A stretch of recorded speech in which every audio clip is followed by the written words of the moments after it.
Sempre que é anunciado um jogo baseado numa série famosa, a empolgação dura pouco.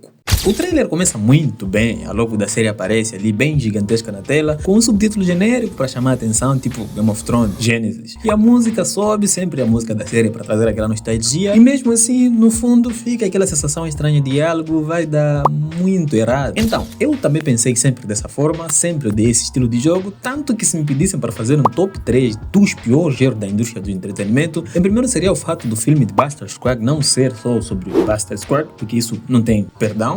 Em segundo, seria não terem mantido a abertura da temporada 1 para as outras temporadas de True Detective. E por último, jogos baseados em série. Eu sei, foi ruim, mas eu pensei isso tomando banho, me deu um desconto. E a série, coitada dessa vez, escolhida para ser avassalada ou até glorificada por um jogo, é Os Garotos. Eu sei, The Boys, uma das séries mais violentas, populares e comentadas nos últimos anos, finalmente vai ganhar um jogo próprio. E isso levanta uma pergunta que muita gente evita fazer. Por que quase todo jogo baseado em série vai falhar? E por que The Boys corre exatamente esse risco? Quando a IGN, a PlayStation e até mesmo a Arvor, que é o estúdio responsável pelo jogo, soltaram aquele trailer muito lindo, a minha reação foi inicialmente muito óbvia. Como assim ainda não tinha um jogo de The Boys? O universo parece perfeito para fazer um videogame. Super-heróis corruptos, violência exagerada, humor ácido, caos constante. Parece impossível que ninguém tenha pensado nisso antes. Mas curiosamente, essa mesma frase, esse mesmo pensamento, começou a ser inibido quando alguns flashbacks começaram a surgir. Porém, para entender por que isso costuma dar errado, por que esses jogos sempre falham, a gente precisa voltar um pouco no tempo. Os jogos baseados em série não surgiram agora, eles nasceram lá atrás, principalmente nos anos 80 e 90, quando a indústria percebeu algo muito simples: se a série faz sucesso, o jogo com o mesmo nome vende automaticamente. Naquela época não existia grande preocupação com qualidade, o objetivo era aproveitar o hype enquanto ele ainda estava quente. Durante anos, jogos baseados em séries funcionaram quase como produtos promocionais, porque eles não precisavam ser bons, não precisavam ter uma identidade própria, precisavam apenas existir. E isso criou uma cultura perigosa, que as indústrias grandes seguem até agora. É só o jogo levar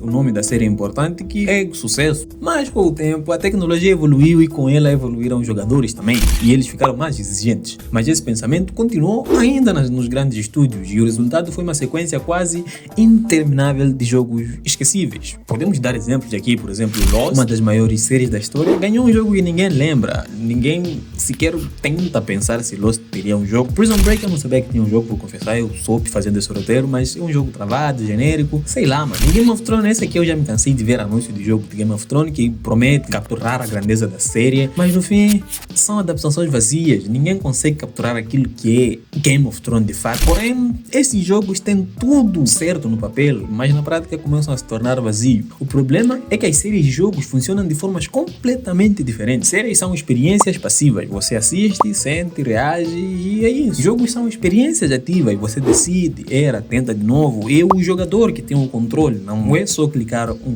botão e deixar continuar. Não, tem que ter ali a vertente do videojogo. Quando um jogo tenta apenas imitar uma série, ele vira algo estranho, bonito de ver, é lógico, mas sem alma para jogar. É como se você estivesse controlando um episódio, sem aquela liberdade que faz do videojogo um videojogo.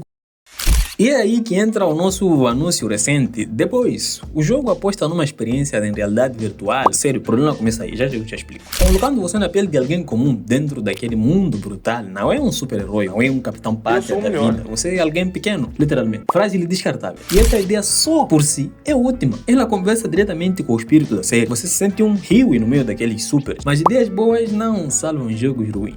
Escolhem bom que eu diga. Se olharem para os poucos acertos nesse estilo de jogo, eles têm algo em comum. South Park, The Streak of Truth, não tentou ser só um episódio jogável, ele virou um RPG de verdade. Batman Arkham não tentou copiar os filmes, criou seu próprio sistema de combate e identidade, não quis ser o Batman das telonas, quis só ser o Batman do console. The Walking Dead focou em escolhas narrativas, não em ação genérica que, sei lá, tirasse aquilo que era o contexto do jogo. Esses jogos entenderam uma coisa essencial: respeitar a série não significa copiá-la. Já os fracassos cometeram sempre os mesmos erros, mecânicas genéricas, gameplay repetitiva, história rasa e a esperança de que o fã comprará só pelo nome, só porque tem ali estampado eu odeio adaptações de Game of Thrones. E o jogador moderno é diferente dos jogadores dos anos 80, os jogadores atuais percebem isso em minutos, eles têm uma biblioteca enorme para ver, então não vão perder tempo a um jogo que não tem nada a oferecer. No caso de depois, o desafio é ainda maior, a série funciona porque é imprevisível, desconfortável e exagerado. Às vezes tem um caminho que é aquele esperado, tem um outro que você imagina, o inesperado, e depois cria uma terceira outra linha, onde é exatamente diferente daquela que você imaginou e diferente daquela que era esperada. Ela quebra limites o tempo todo, mas jogos precisam de sistemas claros, regras, repetição. O controle, transformar esse caos em algo divertido e não cansativo, é uma tarefa extremamente delicada. E quando a Arvor diz que está a trabalhar com o roteirista e com o elenco de The Boys, eu não sei se isso me assusta ou me agrada, porém,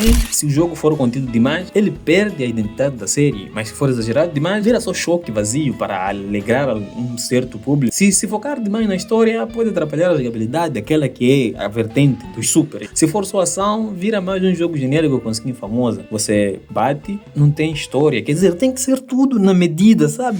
Depois é meio estranho, é como fazer um jogo de Superman, não pode só ele ser overpower, não vai ter motivo para você jogar. A realidade virtual, como eu disse, pode ser o diferencial ou o maior risco. Ele promete imersão total, mas também limita o público, aumenta a exigência técnica e não perdoa erro de design. Só quem tem um VR pode jogar, e se a jogabilidade falha em um VR, o jogador sente isso imediatamente, e é por isso que tantos jogos baseados em séries fracassam, e porque depois também pode seguir o mesmo caminho. Não porque as séries sejam ruins, depois é outro, mas porque adaptar uma narrativa pronta para algo interativo exige coragem para mudar, cortar algumas coisas e até mesmo contrariar o material original. Os jogos que dão certo entenderam isso. Os que falharam confiaram demais no nome e estamparam lá eu já falei, Game of Thrones de origem adotiva, aquela porra. Agora, a grande pergunta não é só se o jogo depois vai ser fiel à série. A pergunta real é, ele vai ser um bom jogo, mesmo para quem ainda não viu nenhum episódio da série? Se a resposta for não, então a gente sabe como essa história termina e eu vou fazer um vídeo aqui do porquê deu errado. Porém, se der certo, podemos começar a observar aqui uma mudança na indústria do game. Talvez depois quebre essa maldição, ou talvez seja só mais um lembrete de que a fama de uma série não substitui o game design.